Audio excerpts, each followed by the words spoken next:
Okay, welcome back to our next session. The next session is Beyond Formal Qualifications, Innovation in Post-Secondary Education. In that session, we're going to explore how higher education is evolving to meet the needs of today's learners in the future workforce. This session will examine the shift towards skills-based learning, the role of technology in personalized education, and how academia and industry can work together. بقصد ان الصوت كده بيكون افضل من اللي قبل كده مظبوط. حاضر حاضر.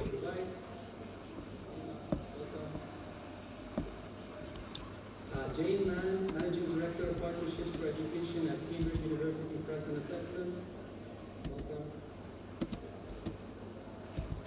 Dr. Nariman Hajhamo, CEO of the Center for Learning Innovations and Customized Knowledge Solutions.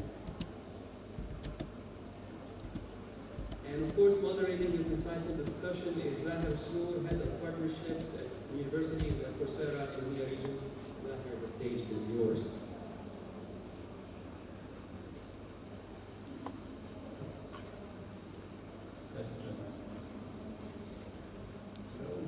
Good afternoon, everyone, and thank you for being here. Well, as Khalid mentioned, today's session is about beyond formal qualification and the innovations that are taking place in post-secondary education. I'm pleased to have with me here our esteemed panelists that are coming from both higher education and K-12, I would say.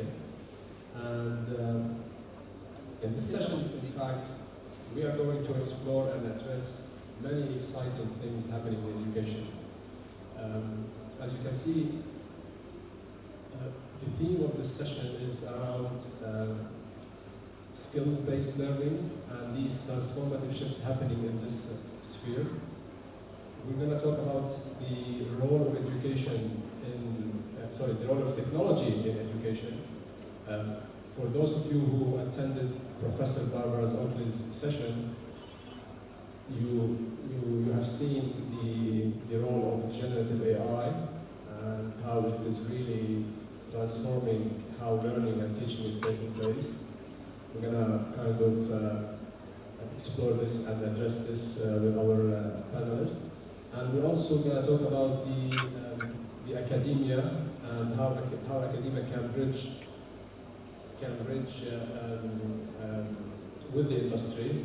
And if we have some time, we're going to talk about how academia also expand access to inclusive for all learners. هي مشينا شغالة. Let me first introduce our panelists. هو قال لي الجلسة ابتدت. Jane is Managing Director of the Partnership for Education and Education Director of the International Education Group at Cambridge University Press and Assessment.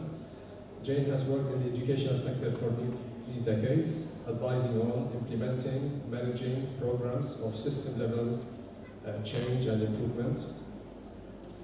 She's also worked in education in emergencies, working with ministries of education, government and non-governmental organizations to support large-scale system transformation. Also introducing Dr. Dima Jamali. She is the VP of University Advancement at Canadian University, Dubai.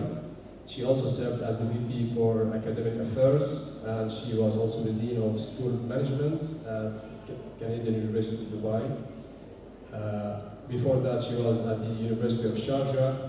Dima has over 20 years in academia, primarily at the American University of Beirut, AUB, and she has a lot of research and publishing and editing several books, as well as writing hundreds of high-level international publications. And last but not least, Dr. Narima Hajhamo. She's the founder and the CEO of the Center of Learning Innovations and Customized Knowledge Solutions, known as CLICS. The center has trained over 11,000 members of the higher education community from 32 countries. Previously, Narimanchi was the Assistant Chancellor for Learning and Academic Development at Hamdan bin Muhammad Smart University in Dubai, where she established and led the academic research, and e-learning vision of the first online university in the country. So welcome to you all, and thank you for being with us. Now, moving on to the first topic, which is skills-based learning. Obviously, skills is becoming really a big topic in education. It is transforming how schools and universities are building their curricula and working with students as well to build and acquisition their skills. My first question to Jane here, since she's, her institution partners with and supports governments around the world to develop the early years, secondary as well as primary. My question to you, Jane, is how can we ensure students develop strong skills in secondary education before they move on to the higher education, and so that they are well prepared for all the innovations and the innovative pathways happening in their post-secondary era?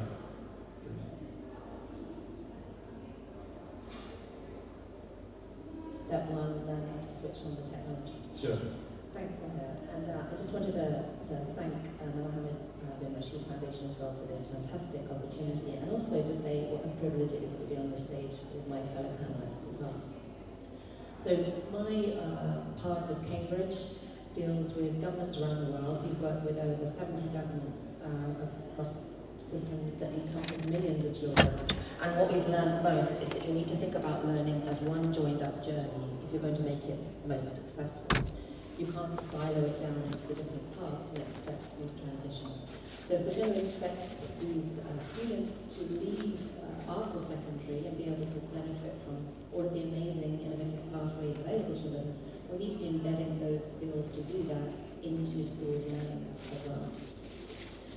You really need to start thinking about that at the earliest possible stage, but these aren't skills which are new to us. This is a set of skills that we've been calling different things for a long time. We've called them 21st century learning skills. We've called them skills for entrepreneurship. We've called them green skills most recently. So we're talking about things like collaboration, problem solving, working together, increasingly being able to be literate about research information and how to distinguish good information from poor information, which is become even more critical given the proliferation of fake information, which is so easily disguised as the real thing. These skills are critical if students are able to then have the agency to make good decisions about what is going to be needed post-secondary. And also, a key skill is metacognition. We know that learning now is a lifelong journey. In fact, my colleague at Cambridge describes it as life-wide because it happens all over your life, throughout your life. And really, the strongest skill to be able to embed there is learning how to learn. So those metacognitive skills are absolutely critical. I could go on with that list of skills, but the key is how do we impart those in the pre-post-secondary, so the primary and secondary stages. And again, it's not rocket science. We know how to do it, but it relies on a set of conditions which are not always found. So we work with, as I said, a number of governments around the world, and we know that every single minister that we speak to is looking to understand how to get skills into the system. And they always assume that it means you have to turn everything upside down. And it's not true. We have all of those parts already. We just need to join them together better. So we have curricula. But we learned yesterday about the skills gap in traditional curriculum. We need to understand that the best way to learn skills is through knowledge. There's no point in being able to think critically if you have nothing to think critically about. So we need to use those knowledge domains to impart skills. The thing there is that absolutely requires teachers who know the pedagogical approaches to do that. So we need teachers who can be active teachers for active learning. We need inquiry-based learning.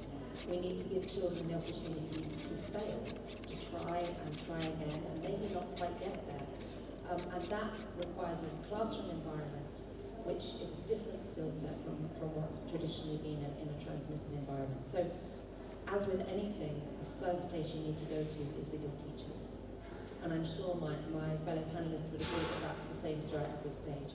So if we really focus on investing in proper teacher development, then we get to embed those skills into the knowledge domains, which then means that students leave school equipped with those essential skills to then access for themselves the innovative pathways through. Thank you, Jane. Now we're still in skills here, and I need to take the opinion of Dr. Nariman and Dr. Dima.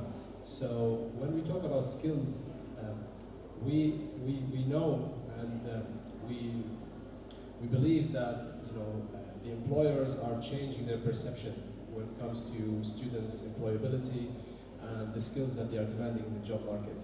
And we believe that skills demand is putting a lot of pressure on higher education, so that they have to change the way they kind of build their academic programs and embed these type of skills. And when we talk about skills here, we talk about all type of different skills. Nous sommes actuellement au début des capacités. Je voudrais savoir maintenant les opinions de Dr. Dima et Dr. Nariman. Maintenant, nous discutons, on va continuer que les employeurs ont un changement des idées en ce qui concerne le fonctionnement des étudiants et selon les besoins du marché du travail. Et nous savons bien que les capacités et la performance, il y a beaucoup de pression sur les institutions éducatives pour le changement de style académique ou de méthode académique en ce qui concerne les capacités et comment pour les emplois également, parce qu'il y a des besoins pour les emplois et il faut fonctionner ou rendre le système éducatif capable de répondre aux besoins du marché. Alors, il faut, à votre avis, dans le domaine académique, qu'est-ce qu'il faut faire?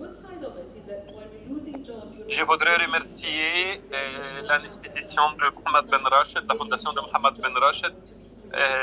Comme on parle sur les capacités et la performance, il y a quelques statistiques qu'on a déjà fait en ce qui concerne les offres d'emploi ou le marché d'emploi. Et comme vous savez, UNICEF et le marché, on croit que 1,1 milliard de fonctions d'emploi vont être transformées dans d'autres domaines dans les années à venir. C'est-à-dire, je crois également qu'il y a 14 millions d'emplois vont être perdus à cause de l'intelligence artificielle. C'est-à-dire, on peut dire qu'il y aura également de l'autre côté à peu près de 6 millions de fonctions ou d'emplois vont être disponibles parce que, comme vous voyez maintenant, il y a des emplois qui vont mourir, mais il y a la création d'autres emplois. C'est-à-dire, il faut changer les orientations pour le développement et la formation des capacités également. Ça, c'est très difficile. Il y a d'emplois qui existent maintenant et qui n'étaient pas là déjà. Et c'est pourquoi les étudiants doivent savoir comment faire fonctionner ces capacités-là. Nous devons développer les capacités des étudiants et l'intégration, la flexibilité. En fait, ce sont les capacités qu'on a besoin. Comment pouvoir apprendre, la capacité d'être capable d'apprendre, de se développer, d'être flexible. Parce que maintenant, on doit former des étudiants qui vont occuper des postes ou trouver d'emplois qui n'existent pas actuellement. C'est très difficile. Définir les compétences numériques ont beaucoup changé avec la révolution de l'intelligence artificielle. Autrefois, c'était l'utilisation de l'Internet, de Office et de Excel, et tout ça, c'était totalement différent.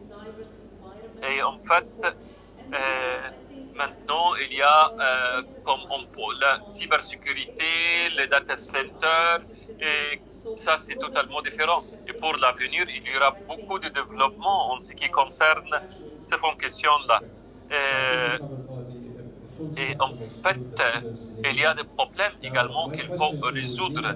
C'est-à-dire, il faut identifier les compétences qu'on a besoin dans l'avenir et également développer les capacités pour pouvoir répondre à des postes ou des métiers qui n'existent pas actuellement. Ça, c'est pas facile, mais il faut être toujours branché, il faut être toujours en développement. Ça, vous savez que maintenant, au niveau mondial, il y a une révolution. C'est ça que nous devons développer actuellement. Je crois que pour répondre à tous les besoins de compétences, c'est pas facile dans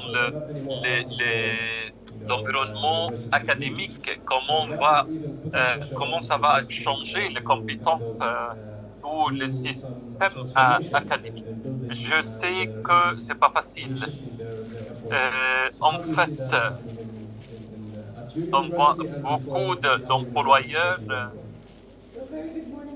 qui cherchent des compétences selon les compétences disponibles. Mais Apple et Google, par exemple, ils cherchent des candidats exceptionnels qui ont des compétences et des capacités.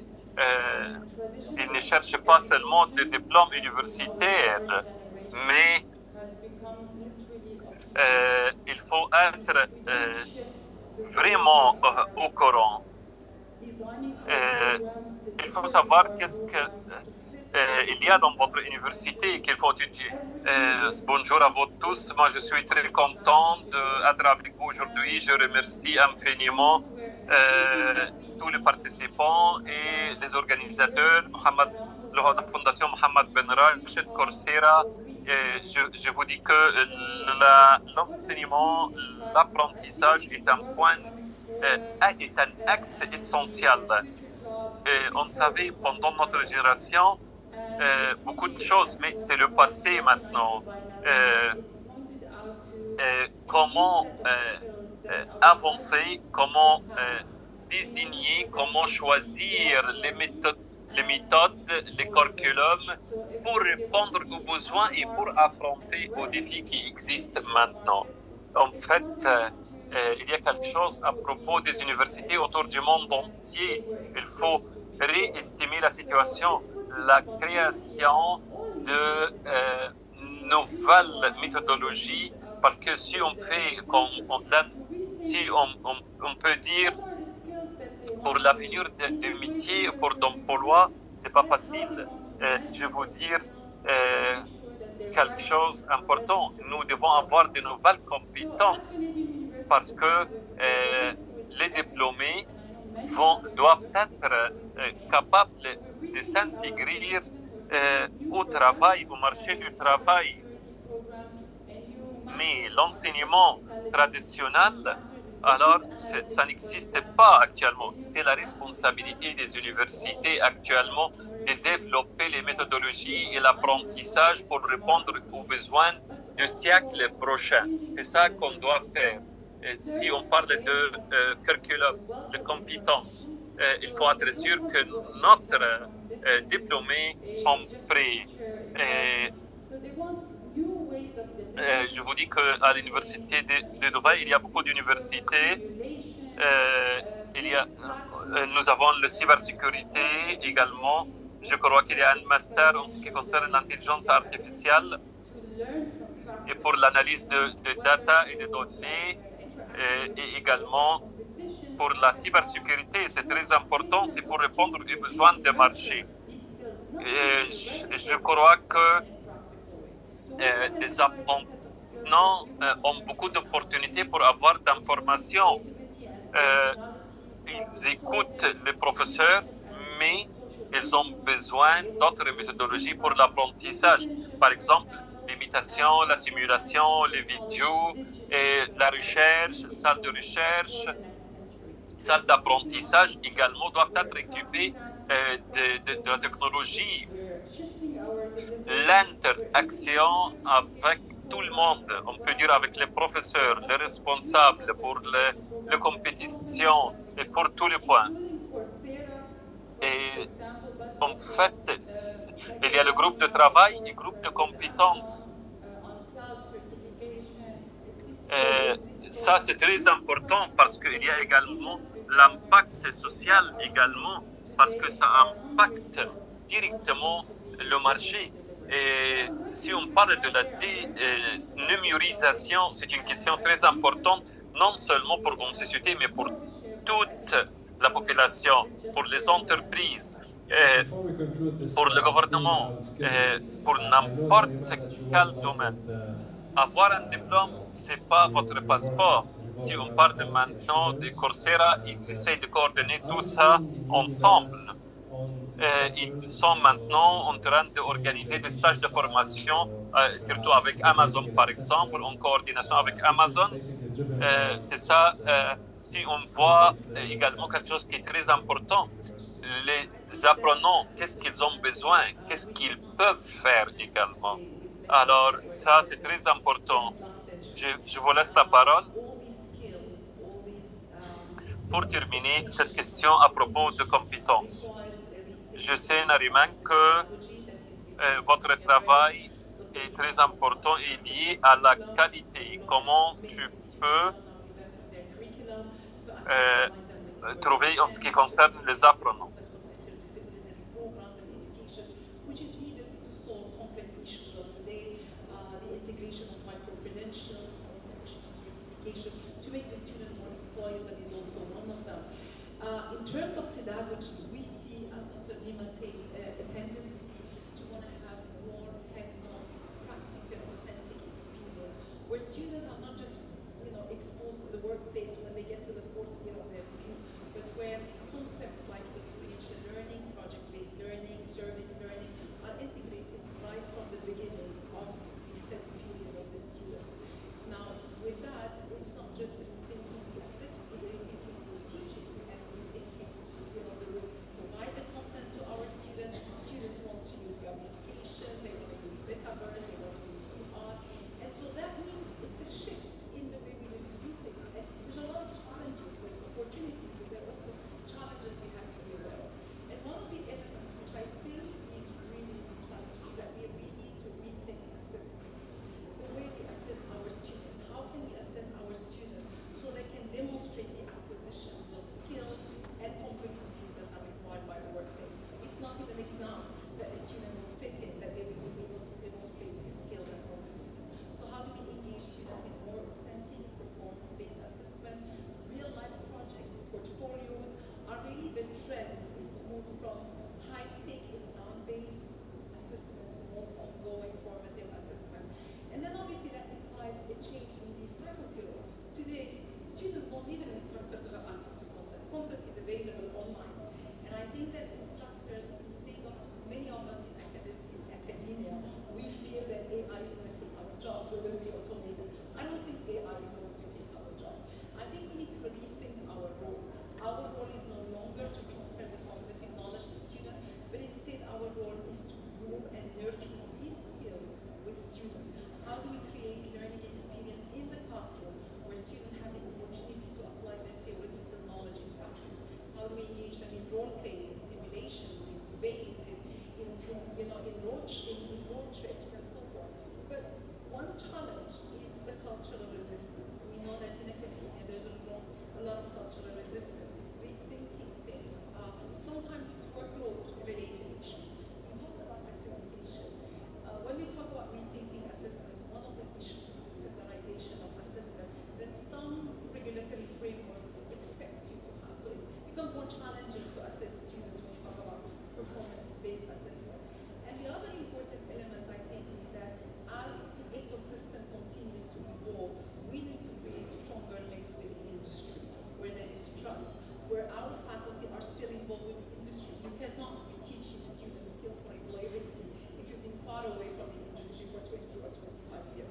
So how do we create that ecosystem where academia, industry, government come together to provide a better skills that prepare students to be very well-rounded graduates? Thank you. Thank you so much. And perhaps that takes us to the second question here, which is the role of technology that plays in shaping out these type of transformations.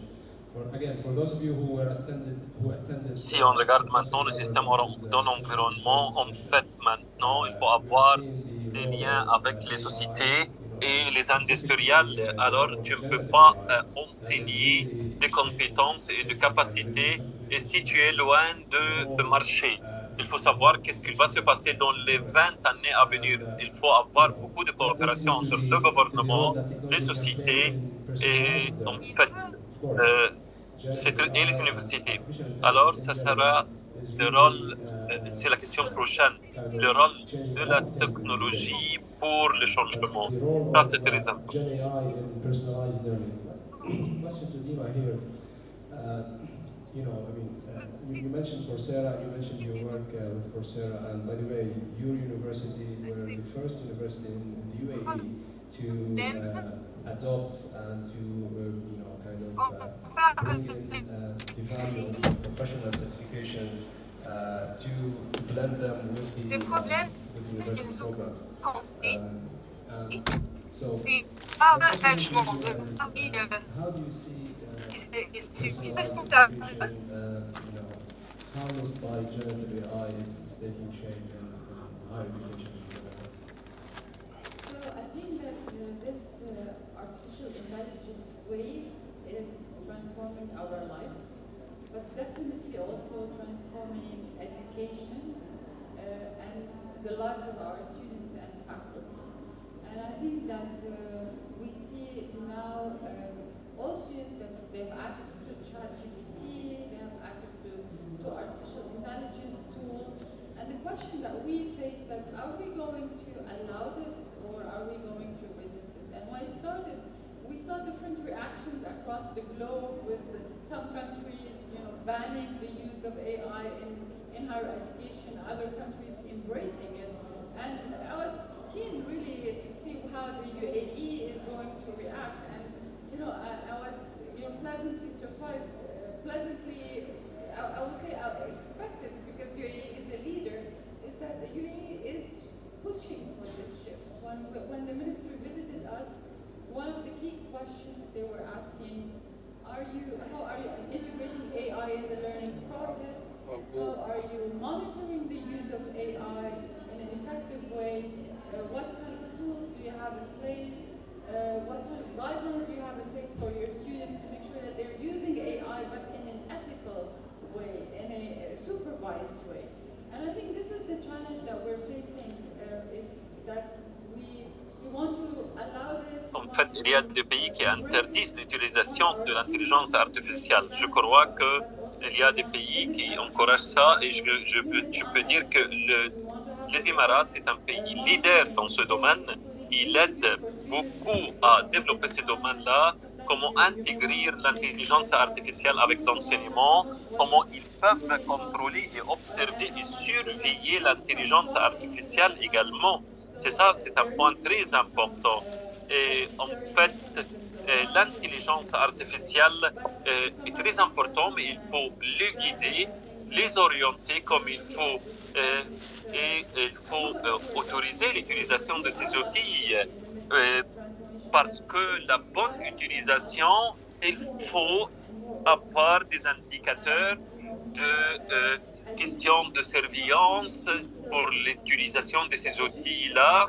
Donc, quelquefois, on aime bien être sûr que c'est la bonne utilisation, pendant combien d'heures, quelle idée on a utilisée, on a utilisé pour faire quoi, quel est le mécanisme de contrôle également. Je reviens vers la question Zahir. Je crois que nous sommes maintenant dans un point, je ne sais pas si nous avons de la chance ou non. Je vous dis que nous avons de la chance parce que nous vivons cette période de transformation-là, parce que ça exige beaucoup de réflexion, beaucoup de flexibilité, beaucoup de pratiques pour l'utilisation et l'adoption de ces outils-là. Nous sommes maintenant en train ou dans la phase de transformation, comme des gens qui travaillent dans le domaine de l'éducation. Et il y a des gens qui ne veulent pas utiliser l'intelligence artificielle. Nous voyons ça dans quelques institutions, pour l'enseignement supérieur. Je sais que c'est quelque chose qui ne va pas se passer pendant un jour et nuit, mais il y a des applications de la technologie qu'on peut utiliser pour la transformation technologique. On discute un autre sujet en ce qui concerne les établissements éducatifs. C'est la construction de ponts entre les domaines académiques et les domaines pratiques et industriels, le marché du travail. Le marché du travail est très important parce que les étudiants, après être diplômés, il y aura des expériences à acquérir exceptionnelles. Mais le marché du travail prévoit d'avoir plusieurs capacités, de la concurrence. Ma question, Jean, pour toi, je crois que ton travail et que tu travailles avec le cycle primaire, secondaire, je crois qu'il y a beaucoup de discussions en ce qui concerne la coordination avec tous les gouvernements, les différents gouvernements. Comment tu vois à travers votre vision personnelle ces éléments-là, comment ces éléments-là peuvent construire ces ponts-là pour cette industrie-là? Je crois que nous sommes très contents d'écouter ça, mais je vous confirme, il ne faut pas avoir des ponts ou des certificats ou des diplômes, il faut avoir les compétences, il faut adopter les compétences et l'augmentation de la construction et de la production. On a déjà parlé de jeunes arabes, des jeunes gens arabes, parce que nous avons 28 millions de jeunes qui existent dans la région des pays arabes. La transformation des compétences, il faut avoir des transformations éducatives. Il faut également adopter ces jeunes-là. Ce sont des points très importants de prendre en considération ces images-là et de les mettre devant eux pour leur dire vous allez travailler dans ce domaine-là. Et en fait, il faut construire un environnement économique et industriel. Je viens de lire un article en disant que 5,8 milliards de dollars qui sont là pour adopter ces compétences-là, pour développer les capacités, pour affronter au marché du travail. Je crois qu'il faut avoir plus d'investissement pour la construction de capacités, égalité et de coordination avec les différents gouvernements pour fermer ou pour couvrir l'écart en ce qui concerne les compétences. Et il faut avoir une accélération pour la construction de ces capacités et avoir les données nécessaires. En fait, c'est très important de communiquer avec les autres pays au niveau des écoles et des universités. Également, il faut avoir des conseillers, il faut avoir des responsables pour la communication de points focaux pour la question éducative et coordination avec les autres entités. Et je vous confirme également ce qui concerne l'adoption de l'énergie propre. Ça, c'est très important également. On peut les adopter et les développer. Et en ce qui concerne l'utilisation des compétences de la bonne décision, c'est-à-dire nous devons faire fonctionner la création de nouveaux emplois et pour l'économie verte également. Nous avons déjà parlé avec Dr Marouane quelles sont les opportunités qu'on peut utiliser pour la dernière année de la phase académique, parce que pendant la phase académique, c'est très important. Nous voyons que beaucoup de méthodologies que nous avons besoin, il faut avoir une coordination entre les différentes étapes de formation et de l'éducation avec le marché du travail. Ça, c'est un point très important. Les jeunes doivent être capables de recevoir ces changements-là et comment affranchir ce défi-là. C'est pas facile. En fait, ces défis sont essentiels et on peut mettre la lumière sur tout ça et le partager avec les apprenants. Ça, c'est très important. Il y a également quelque chose qui dit tu ne peux pas faire tout ce que tu ne vois pas. Il faut voir le défi, quelles sont les visions, quelles sont les méthodologies, et quels sont les différents rôles. Et en fait, s'il y a un astronaute ou un combattant ou un pompier, ou il y a beaucoup de gens qui veulent profiter de ces professions-là, mais après terminer les études, est-ce qu'ils vont réfléchir de cette manière, de cette ancienne manière, qu'ils veulent savoir qu'est-ce qui va se passer dans les étapes suivantes. En fait, on a parlé de l'intelligence de Mita, quelles sont les différentes industries qui peuvent aider pour le leadership également et pour comment commander et l'adoption d'une... je vous dis que quelques écoles qui existent en Arabie Saoudite qui ont adopté quelques compétences pour le leadership également. Ça, c'est un point très important. Il y a beaucoup d'industries, beaucoup de sociétés qui doivent coordonner avec ces diplômes et ces technologies-là. Il y a également l'agence de technologie, ils doivent construire des systèmes et des modèles pour les apprenants pour avoir un accès facile.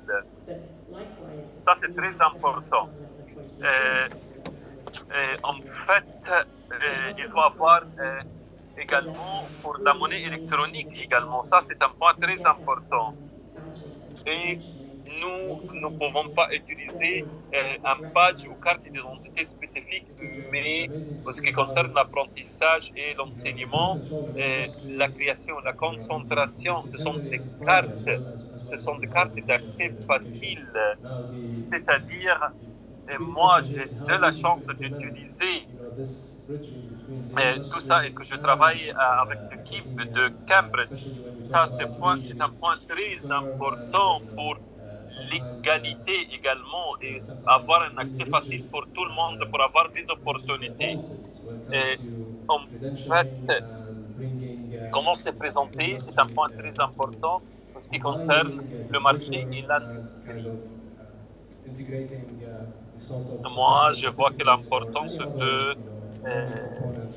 de partager ou que tout le monde être impliqué dans un système et comment mettre en œuvre ça et répondre aux besoins des industriels et des institutions éducatives. Ça, c'est un point très important. Quelle politique qu'on va adopter? Parce que, vous savez, nous avons un système également très strict pour les diplômes. Mais comment on peut partager ça avec les sociétés? Comment donner des diplômes certifiés, accrédités par les différentes universités? Je sais que vous avez beaucoup de choses à faire et à dire dans ce domaine-là. Alors, quel est votre point de vue? Quelles sont les leçons que vous pouvez donner dans ce domaine-là? Ici, on a beaucoup d'harmonie avec le système général. En fait, est-ce que ça va s'adapter? Et c'est un système minimum. Et maintenant, on doit, je vais vous dire quelque chose, nous avons la politique ou la culture de reproche qui reproche aux académiciens de ne pas trouver des solutions. Et les académiciens reprochent aux industriels qu'ils ne font pas les demandes. Mais il faut avoir une harmonie. C'est une question très importante. La première question de pères ou des parents ou des apprenants, ils posent la question, est-ce que notre diplôme est certifié? Est-ce qu'on va avoir accès facile au marché d'emploi? Ça, c'est une question très importante. En fait, nous avons besoin d'adopter des politiques fortes et harmonisées entre les institutions éducatives et les industriels. Et de notre côté, nous devons avoir des diplômes certifiés.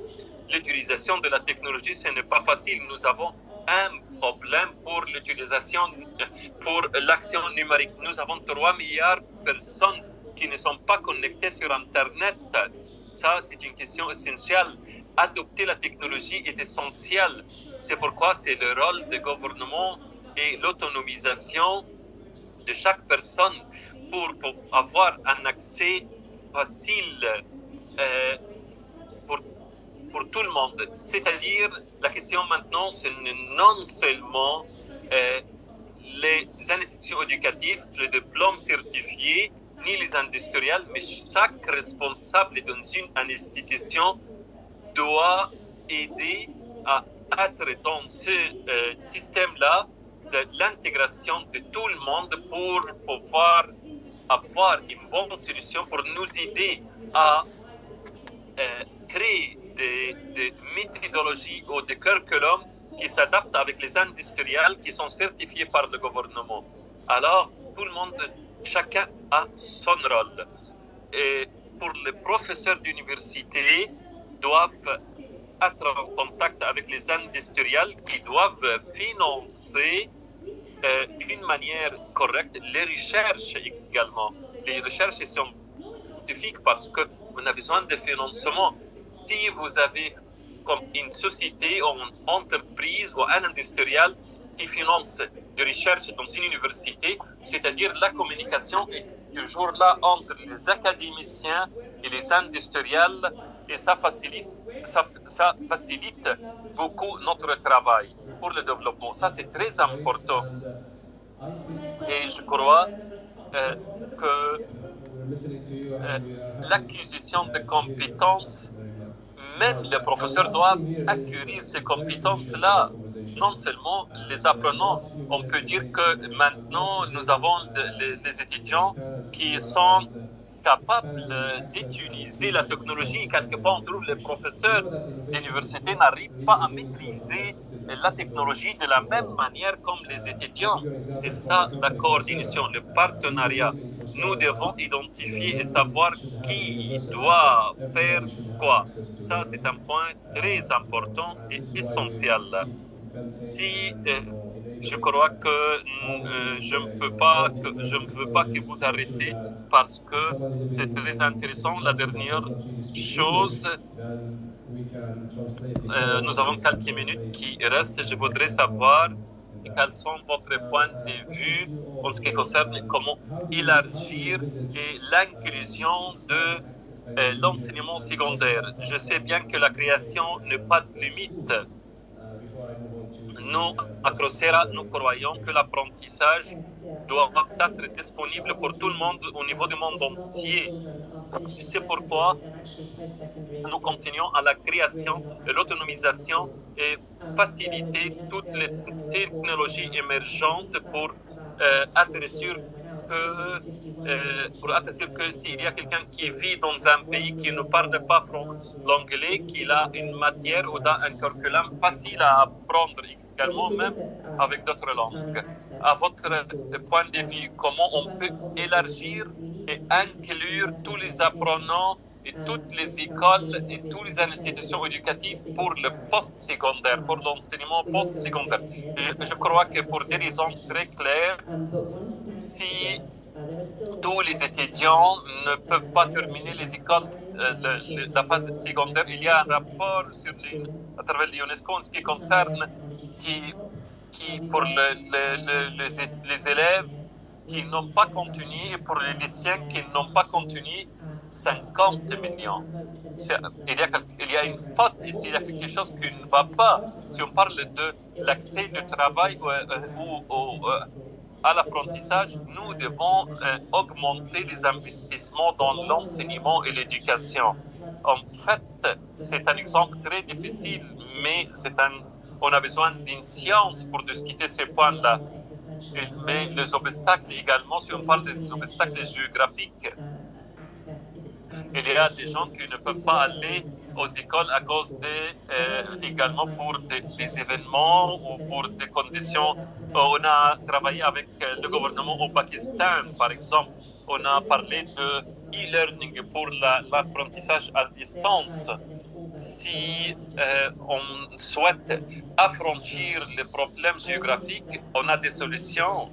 Nous devons travailler avec ces écoles. Il y avait les inondations, par exemple, au Pakistan. Alors, ces enfants-là ne peuvent pas aller à l'école. C'est une question très essentielle. Nous devons garantir que l'opportunité d'avoir un accès facile et direct à l'enseignement, c'est garanti.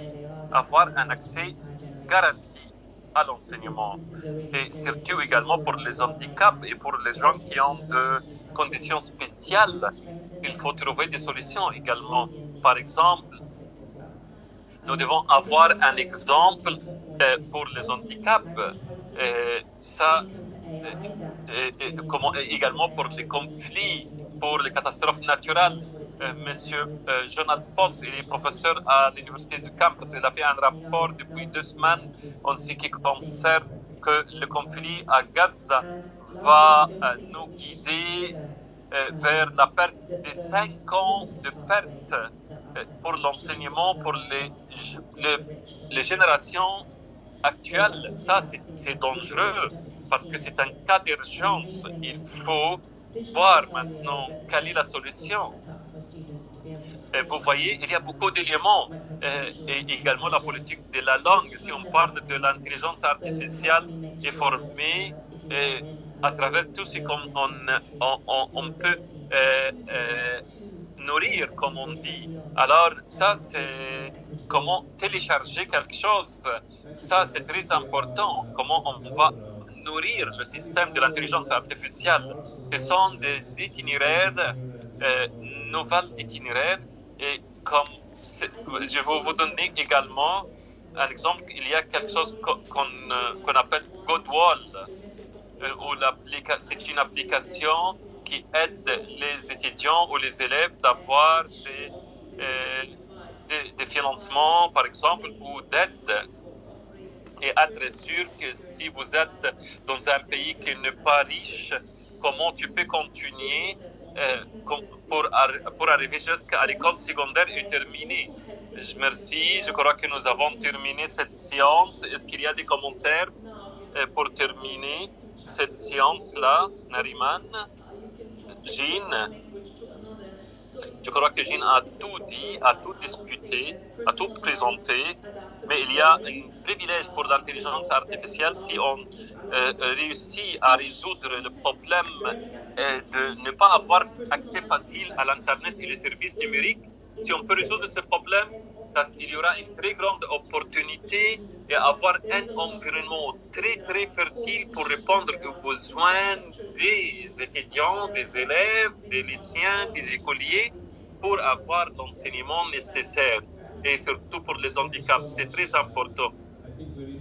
Quelquefois, on peut dire, nous avons un exemple, nous avons un texte vidéo, alors il y a un logiciel qui peut traduire ça vers toutes les autres langues. L'adaptation avec chaque cas, avoir un système flexible pour l'enseignement, avoir des commentaires, des élèves spontanés également. Vous voyez, il faut couvrir tout le monde, soit dépasser toutes les barrières, mais surtout pour les handicaps et franchir tous les défis qui existent dans notre région. Je crois qu'on a terminé cette séance. Je vois une personne qui veut poser une question.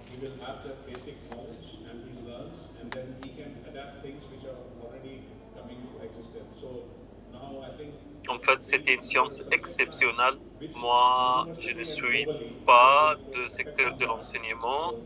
S'il y a une initiative Si tu vas dans une école, il y a 6 matières, il y a une matière supplémentaire qui peuvent développer les capacités et construire des capacités de l'intelligence artificielle. Pour cette matière, il y aura des professeurs.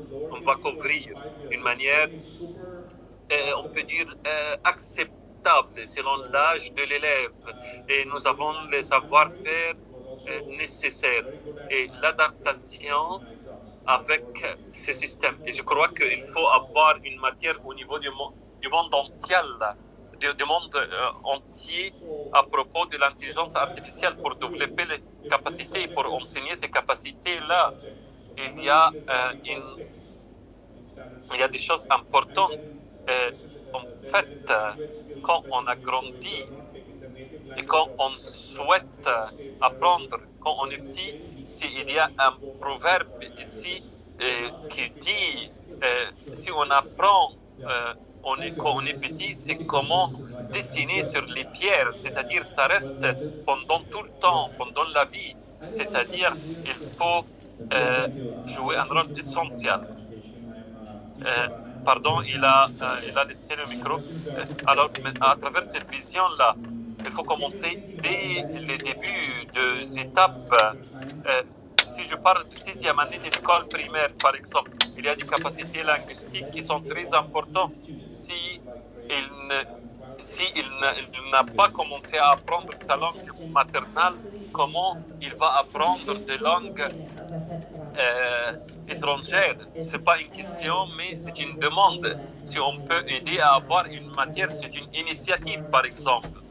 Si vous avez d'autres questions, je viens du domaine des secteurs éducatifs. Moi, je suis professeur de sciences. Ma question de Madame de Cambridge. Est-ce que Cambridge essaye d'intégrer l'intelligence artificielle? Vous avez des matières ou des idées pour rendre l'intelligence artificielle au 13e cycle, par exemple? Je crois que c'est une très bonne question. Et je crois que l'esprit critique dit que, je vais vous dire quelque chose, l'intelligence artificielle, on ne peut pas enseigner loin des autres matières, mais je crois que dans l'avenir, dans 10 ans, nous souhaitons intégrer l'intelligence artificielle dans les méthodologies, mais nous devons savoir tous les détails. Et ça, c'est une question. On fait des études. Il y a un cadre de travail pour l'enseignement numérique est très important. Si vous avez une question qui connaît bien l'intelligence artificielle, il faut savoir les règles et l'éthique et avoir des règlements pour protéger tout le monde. Il y a beaucoup de recherches dans ce domaine-là. Ne vous inquiétez pas. Moi, j'ai de la chance de travailler sur ce domaine-là. Et en fait, ce sont des points très importants. Je vous donne un exemple. Si les enfants ou les élèves parlent avec Chatbox ou Chatcap, par exemple, qu'est-ce qu'ils disent, qu'est-ce qu'ils font? Ça, c'est très important de savoir.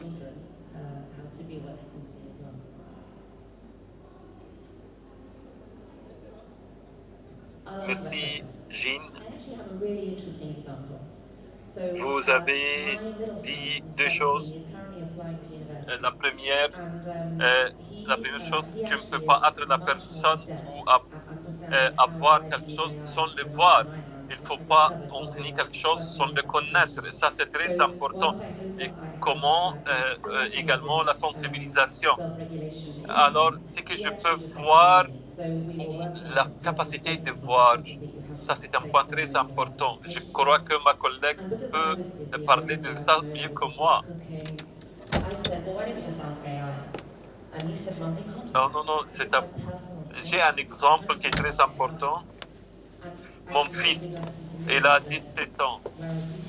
Il va pour aller à l'université. Il se présente pour l'université. Il comprend comment utiliser l'intelligence artificielle beaucoup mieux que moi. Et j'ai découvert qu'il travaille sur une application de l'intelligence artificielle. Si on parle de l'organisation, il est mieux que moi. C'est pourquoi nous travaillons sur ça, on coordonne. Il a travaillé sur une application, moi j'ai très occupé. C'est pourquoi j'ai commencé à savoir. Je lui ai posé la question. Il m'a dit, je lui ai posé la question, comment on peut faire beaucoup de choses à travers l'intelligence artificielle. Il m'a dit, c'est une longue histoire. Mais il est convaincu qu'il y a beaucoup de choses que l'intelligence artificielle ne peut pas faire. Il ne peut pas faire un repas, par exemple. Ça, c'est la question maintenant, c'est comment prévoir le texte à travers, ou le contexte à travers l'intelligence artificielle.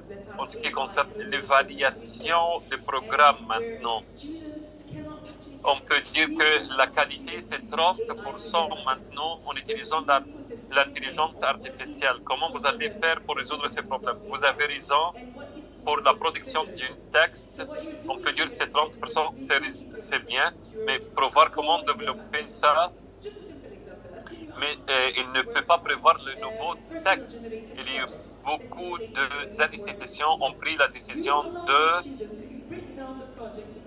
de ne pas utiliser la prévention de texte. C'est-à-dire, nous devons réévaluer les systèmes parce que quelquefois, les étudiants ne peuvent pas l'utiliser pour l'évaluation, mais nous donnons l'opportunité aux étudiants d'essayer. Et si on fait l'évaluation, ça montre que c'est une recherche volée, par exemple.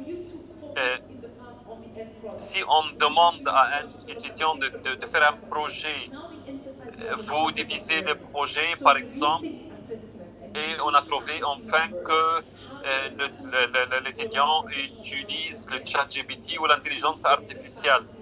Alors on lui dit, tu n'as pas le droit de le faire. Tu dois choisir une option qui était offerte par l'intelligence artificielle et tu lui poses la question, pourquoi tu as choisi ça, et tu l'appliques d'une manière pratique. Et tu dois numériser, tu dois justifier chaque point. C'est ça l'idée. C'est pas la question. On parle ici de comment apprendre, mais pas les projets. Il y a des professeurs qui ont un système. Alors, la question maintenant, comment les professeurs font l'évaluation de tout ça?